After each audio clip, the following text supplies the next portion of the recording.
Ladies and gentlemen, what's going on? Once again, I'm Nev from Nev's Tech Bits, and today we'll talk about why vaccines cause homosexuality in children. Just kidding! Today we're going to take a look at the Intellivision TV Play Power remote control.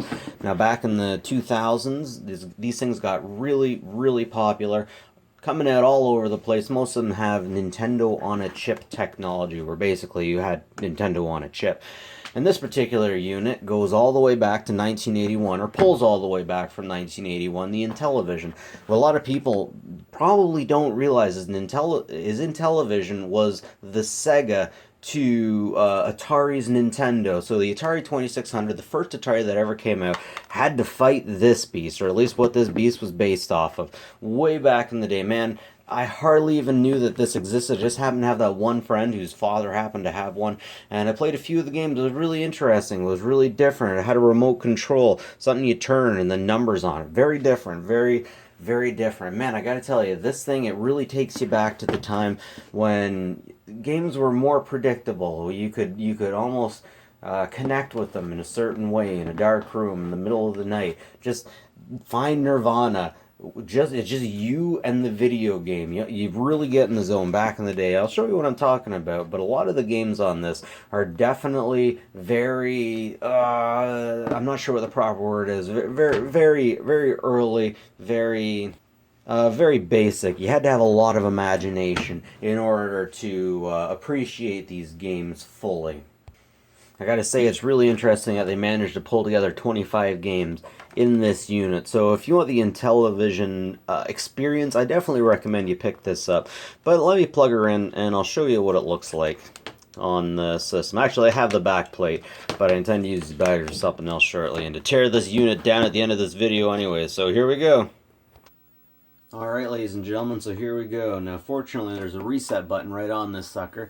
You just press that whenever you're done a game, and then figure out what kind of game you want. Let's take a look at what we got. Astro Smash, Star Strike, Skiing, Hover Force, Buzz Bombers, Space Armada, Space Hawk, Shark, Space Battle, Thin Ice, Snafu, Sub Hunt, Golf, Vectron, Wrestling, Football, Thunder Castle, Tower of Doom, Motocross, Night Stalker, Hockey, Pinball, Baseball, Volleyball, Basketball, Astro Smash. Oh, wait. Going back to the start, I thought we had 25 games on this. I was wrong. Basketball, Astro Smash. Yeah, okay.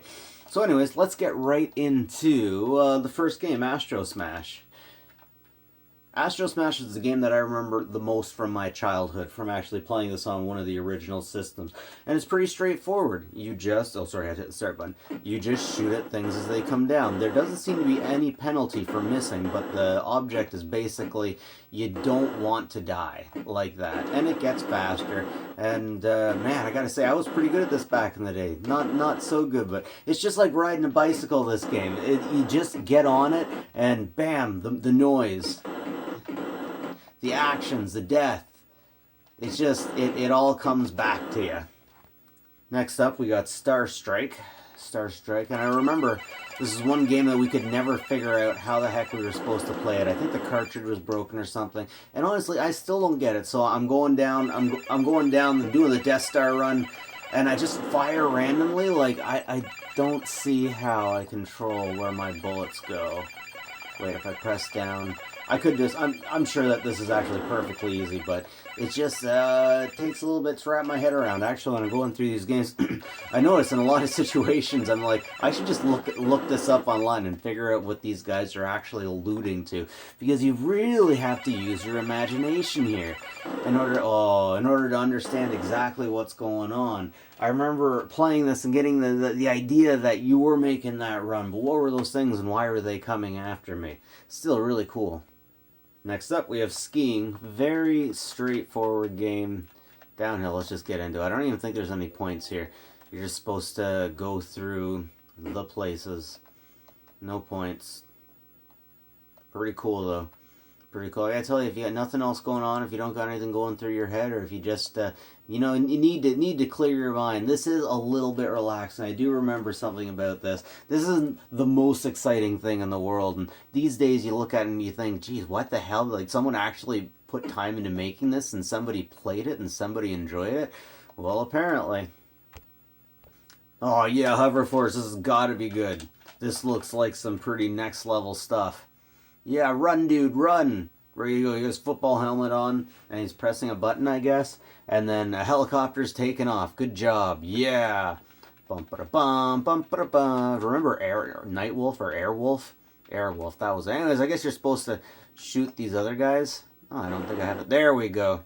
There we go. So yeah, definitely good stuff, but you kind of got to use your imagination. And if you don't have a box to look at, or you don't know exactly what's going on, games like this can make you just kind of scratch your head and be like, okay, what am I playing? What's going down here?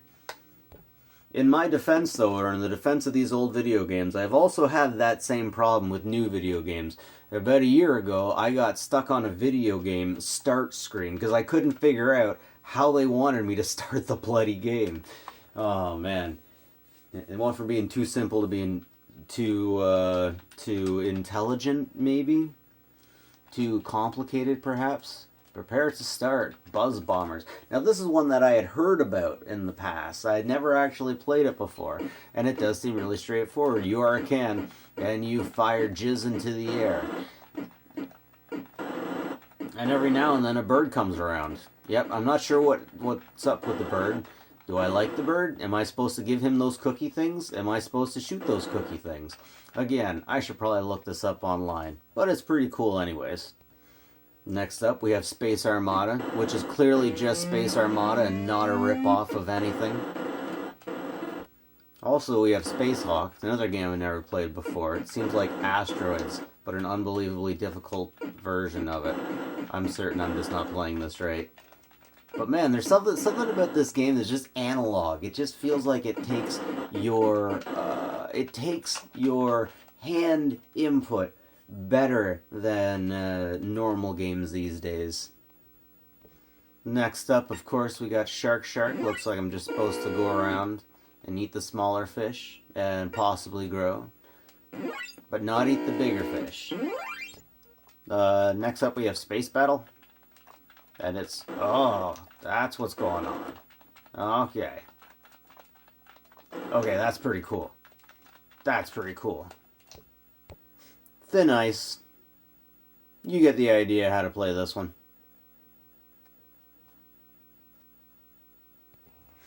Alright, now this game is called Snafu, and it's got me a little bit curious because it looks a lot like that Tron bike game.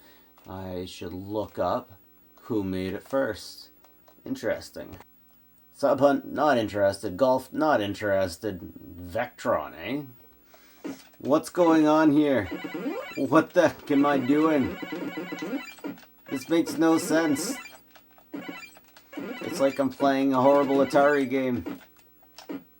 Look at that, at the very top. I imagine that is Wendy from the fast food chain Wendy's, who was on some crazy speed that she took at a bluegrass festival. That's what's going on here. And she's trying to fight off frogs and her hillbilly uncles while on meth. Next up, we have wrestling, and surprisingly, it's pretty interesting. They definitely have the pageantry that you would expect from a wrestling match.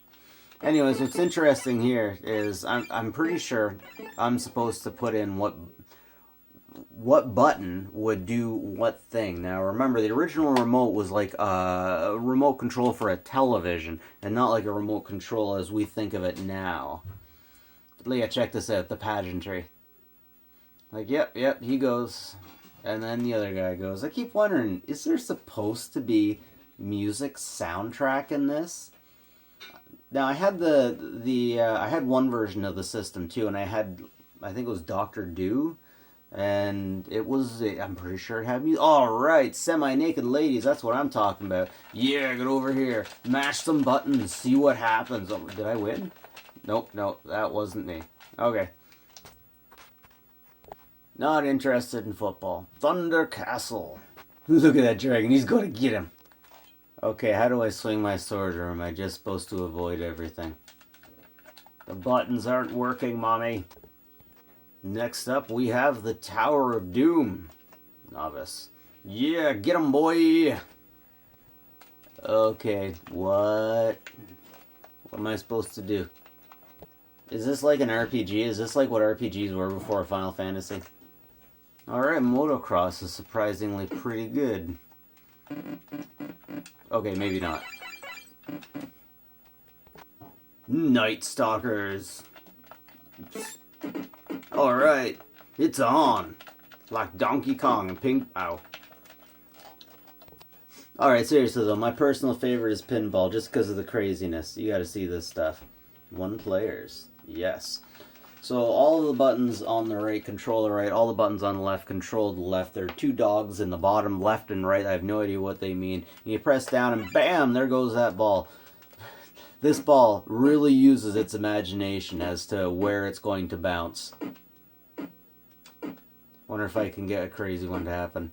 It just bounces in ways you're like, yeah, you wouldn't expect it to. Pinball machines, you can at least expect, you can at least expect to have some understanding of where the ball goes, but here the ball's just like, nah, I'm just gonna go wherever I want.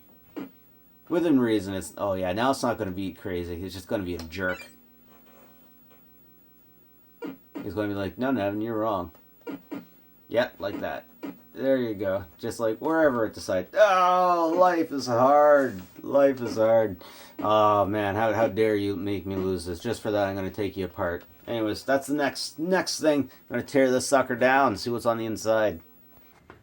Alright, let's take a look and see what we got in here. Luckily, this is from the age when everything was put together with the small Phillips head screws instead of clips. So many clips these days. I'm going to run into so many more to come yet. Now I'm wondering, what's the next step after clips? Glue and everything? I mean, I remember when printers were the only things that you couldn't get apart with a screwdriver. You had to use clips, and maybe you want to kick myself in the face. I swear, all printers are from Hades. They are all from the depths of hell.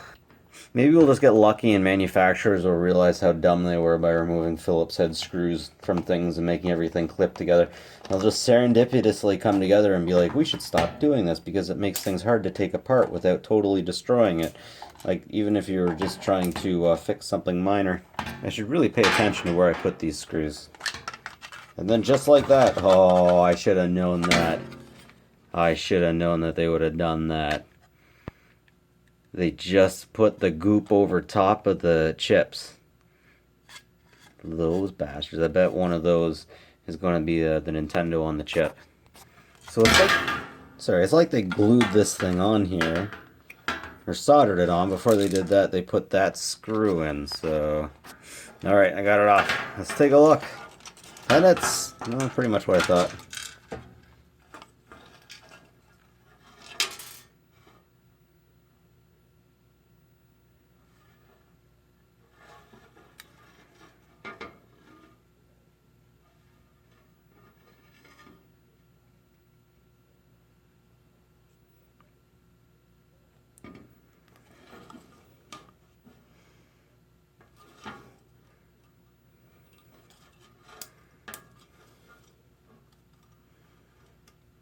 Looks like it's actually soldered on there. Looks like the solder here picks up back there, so I don't think I'll be able to take that off without totally destroying it.